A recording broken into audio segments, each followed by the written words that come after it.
Waheguru Ji Ka Khalsa, Waheguru Ji Ki Fateh. Welcome to the Moonson Academy.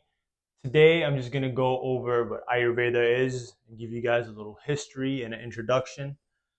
So, Ayur means life, Veda means knowledge.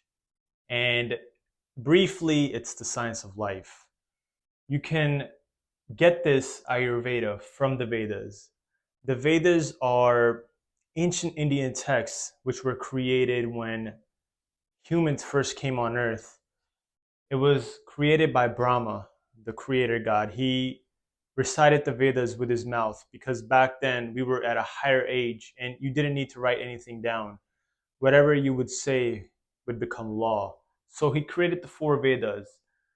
And out of the four Vedas, Rig Veda was the first thoughts that he had and that humans would have. After Rig Veda came the Yajur Veda. Yajur Veda is desire.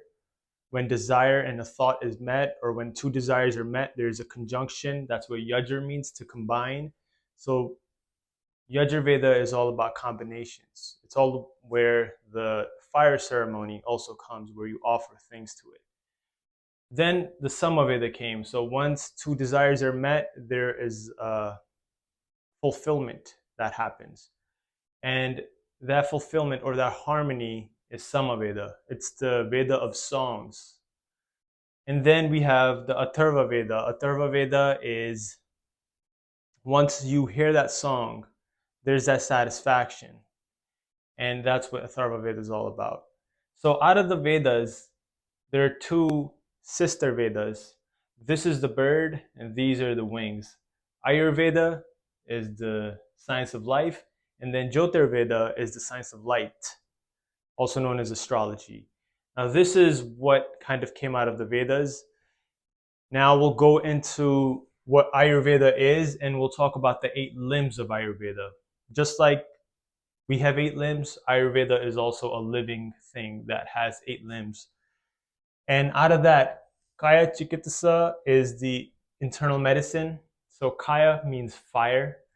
And this is a school of thought that Charak Samhita is built upon. That's a text that we'll be using.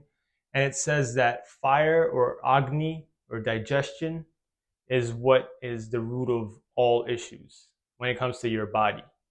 If you could transcend that and increase your level of digestion, a lot of your issues could go away.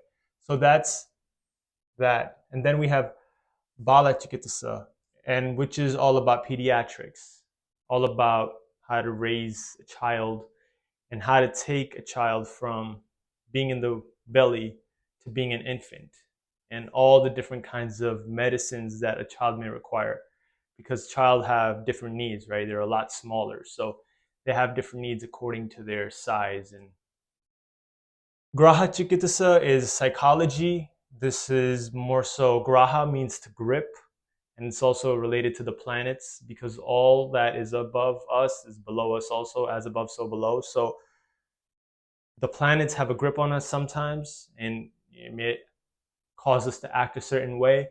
That's what Graha Chikitsa is all about. And then we have Urdhavanga Chikitsa, which is above the clavicle, pretty much anything above here.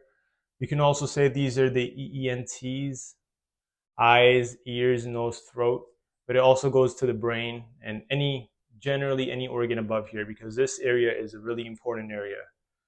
So for that, we have a whole different limb.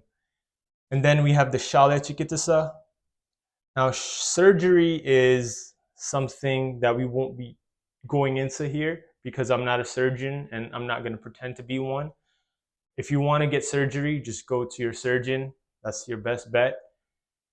However, surgery did come out of Ayurveda, and it's one of the oldest texts called Shushruta Samhita, which talks about surgery.